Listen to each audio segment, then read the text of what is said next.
The Assembly will hear an address by His Excellency Pravind Kumar Jugnauth, Prime Minister, Minister for Defence, Home Affairs and External Communications, Minister for Rodrigues, Outer Islands and Territorial Integrity of the Republic of Mauritius. I request protocol to escort His Excellency. I have great pleasure in welcoming His Excellency Pravind Kumar Jugnauth, Prime Minister, Minister for Defence, Home Affairs and External Communications, Minister for Rodrigues, Outer Islands and Territorial Integrity of the Republic of Mauritius. I invite him to address the Assembly. Excellency Mr. Dennis Francis, President of the General Assembly, Excellency Mr. Antonio Guterres, the Secretary General of the United Nations, Heads of States and Heads of Government, Excellencies, distinguished delegates, good morning. Mr. President, may I begin by congratulating you on your election as President of the 78th session of the General Assembly.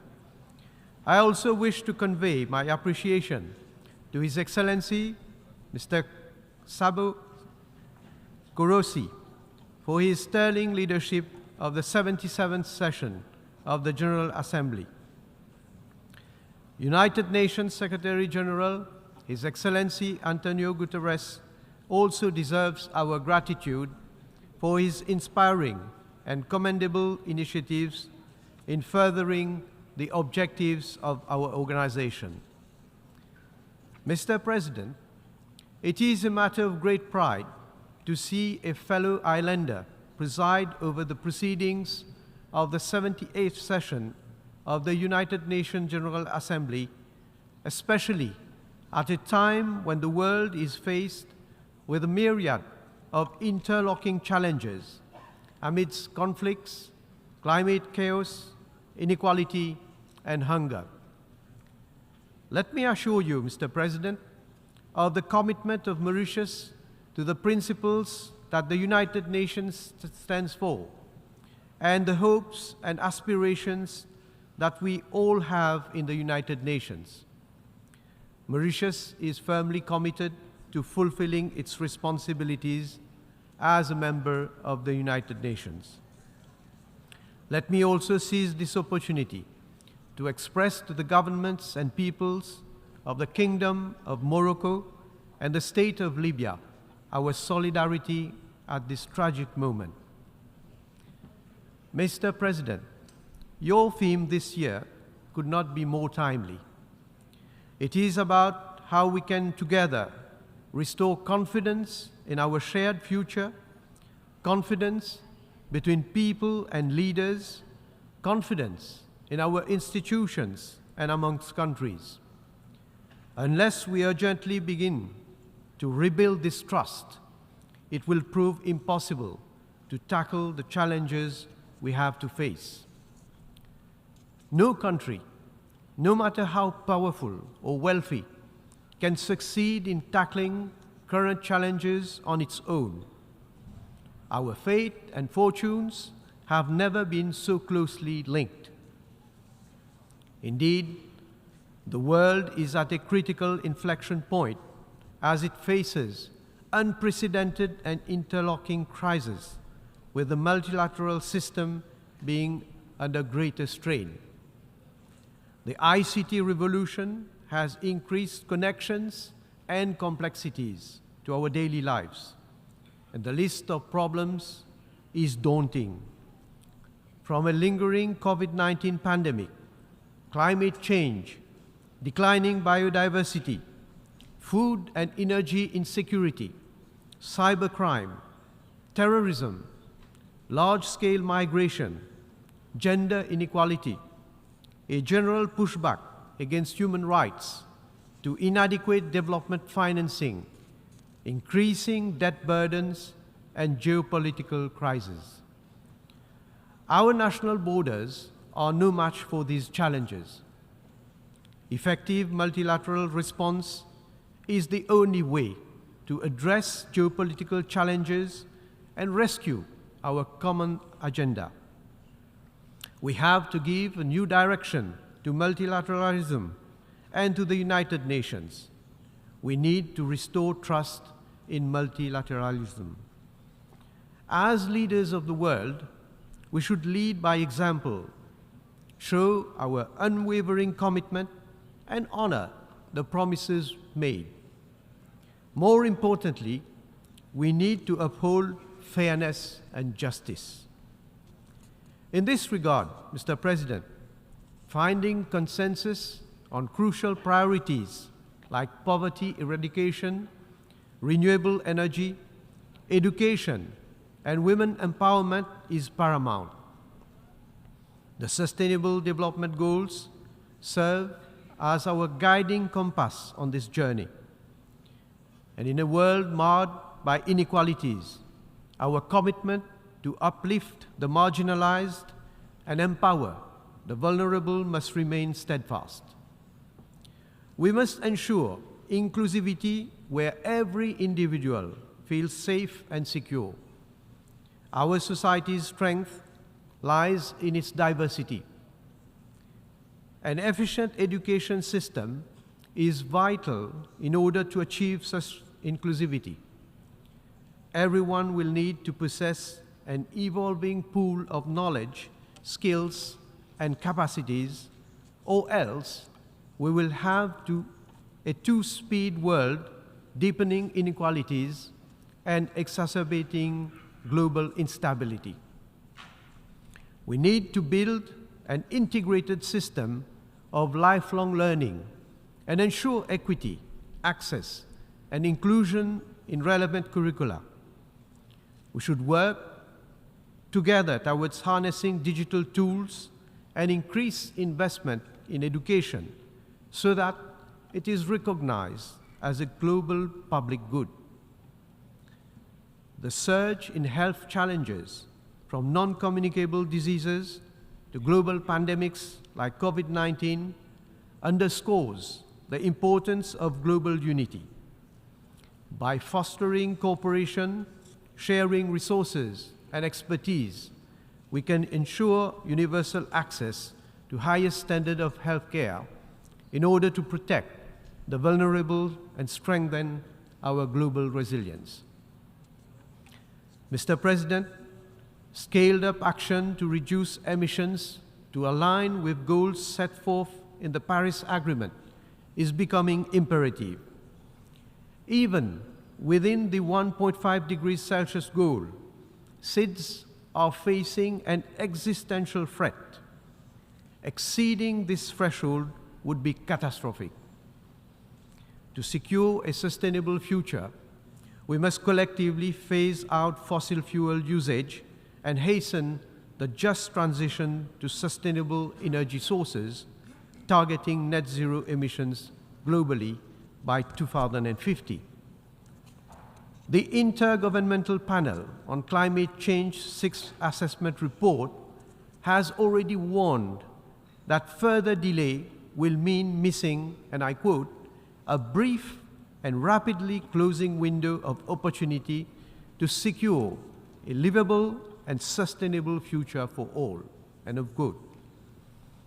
SIDS, like Mauritius, wrestle with coastal erosion, marine pollution, and coral bleaching. Sea level rise and climate-related disasters loom large. Mauritius is facing a rise in sea level of 5.6 millimeters annually, almost twice the global average of 3.3 millimeters. These compounding challenges heighten our inherent vulnerabilities and imperil our sustainable development objectives. Mr. President, as leaders, it is our duty and responsibility to save the planet for our future generation. Mauritius is spending about 2% of its GDP on environment and climate change-related policies. Our Climate Change Act serves as the cornerstone of our commitment to fulfilling our obligations under the United Nations Framework Convention on Climate Change, the Kyoto Protocol, the Paris Agreement, and other related instruments on climate change. In order to build our resilience, Mauritius has implemented a series of adaptation measures such as coastal rehabilitation, mangrove propagation, and flood management programs. We have also formulated a nationally appropriate mitigation actions for low carbon strategy. Mauritius is also committed to implementing a series of adaptation and mitigation measures aimed at reducing its greenhouse gas emissions by 40% and achieving 60% of energy production from green sources by 2030. In order to ensure the successful implementation of our national determined contributions, a total of $6.5 billion is required. Despite the economic constraints, we have been able to commit $2.5 billion. Our challenge is to secure the remaining $4 billion. Indeed, all SIDS need adequate and predictable support, including climate finance from the international community. We call on international financial institutions and development partners to ensure that access to climate finance by SIDS is simplified and made easier. We look forward to the swift operationalization of the loss and damage facility agreed upon at COP27. This facility represents hope for those in urgent need and cannot remain a mere promise. Developed countries must urgently deliver on their promise made 14 years ago at the Copenhagen conference to provide climate finance of $100 billion per year. As it is, this amount is no longer sufficient, so there is a need to make the scale of climate finance commensurate with the challenge through the new collective quantified goal on climate finance. Mr. President, we urge international financial institutions to recognize that GDP per capita is not the sole measure of a country's development.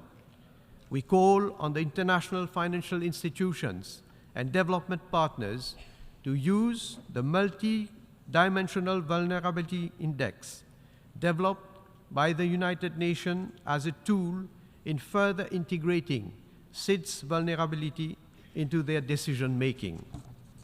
SIDS are hopeful that the 4th SIDS conference in Antigua and Barbuda will deliver a more focused, measurable, and fully resourced program of action that is tailored to the circumstances of SIDS.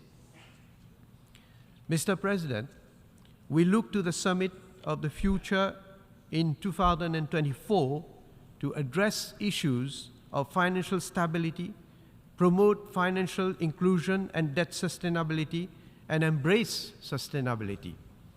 We call for an inclusive and equitable global governance and not a finance divide.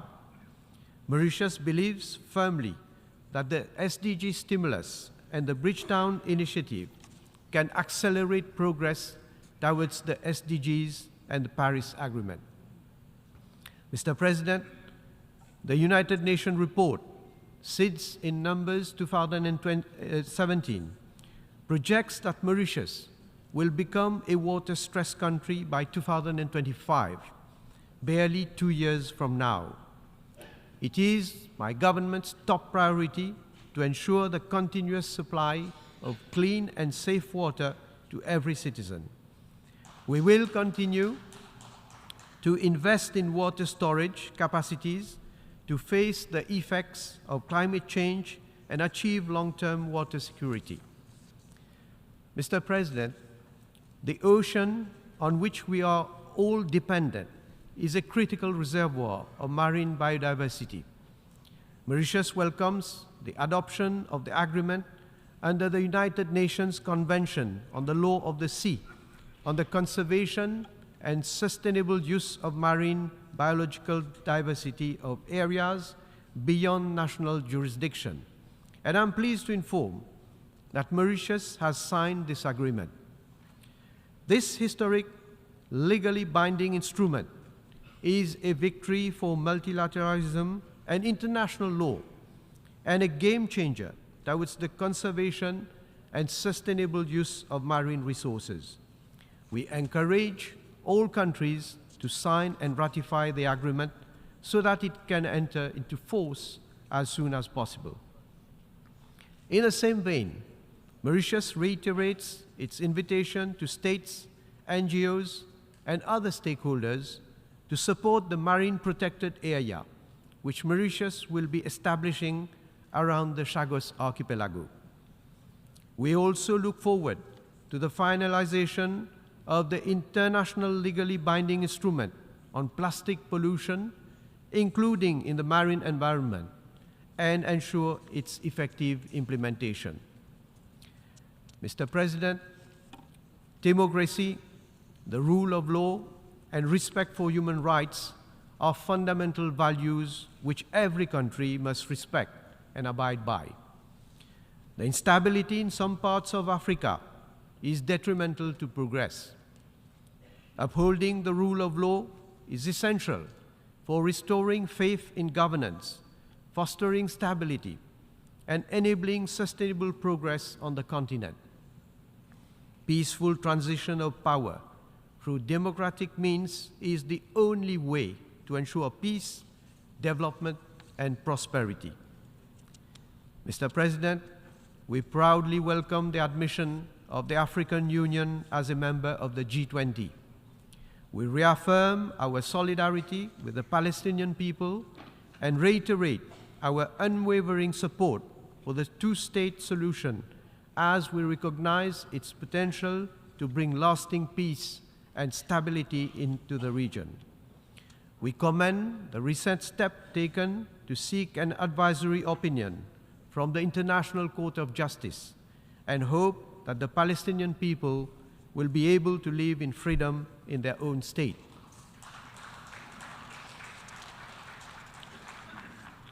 Mr. President, as we navigate through an increasingly complex path, it is crucial that we adapt our global institutions to effectively address the challenges of the 21st century. The United Nations Security Council has a vital role to play in maintaining international peace and security. However, it no longer reflects the realities of the modern world. Urgent reform of the United Nations Security Council and the revitalization of the General Assembly are essential to strengthen the United Nations for future generations. Mr. President, amidst the Ukraine-Russia conflict, the international community must relentlessly pursue peaceful dialogue.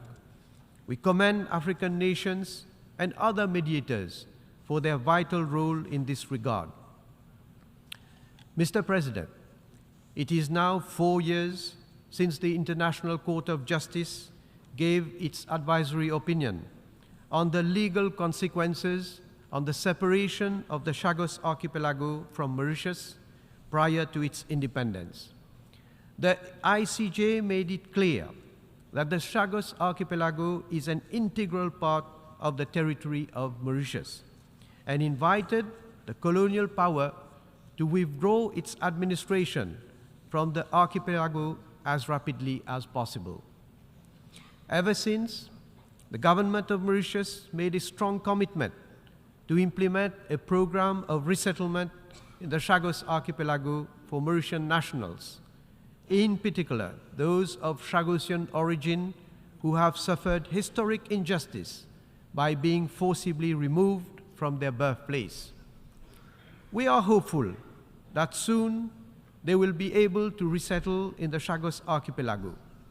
Indeed, Mauritius and the United Kingdom have started negotiations on the exercise of sovereignty over the Chagos Archipelago on the basis of international law. We hope that these talks will lead to the completion of the decolonization process of Mauritius and enable Mauritius to implement its resettlement program. We also appeal to France to resolve the dispute over Tromlin, which forms an integral part of the territory of Mauritius, in the spirit of friendship that characterizes the relations between the two countries. Mr. President, we are at a crossroads. We do not want to be judged by the next generation for having been complacent. Let us seize this opportunity to recommit, to forge ahead the future we want for us and for our future generations. I remain confident that we will discover the common purpose needed to restore trust in our shared future. I thank you. On behalf of the Assembly, I wish to thank the Prime Minister, Minister for Defense, Home Affairs and External Communications, Minister for Rodrigues, Outer Islands and Territorial Integrity of the Republic of Mauritius for the statement just made, and I request protocol to escort His Excellency.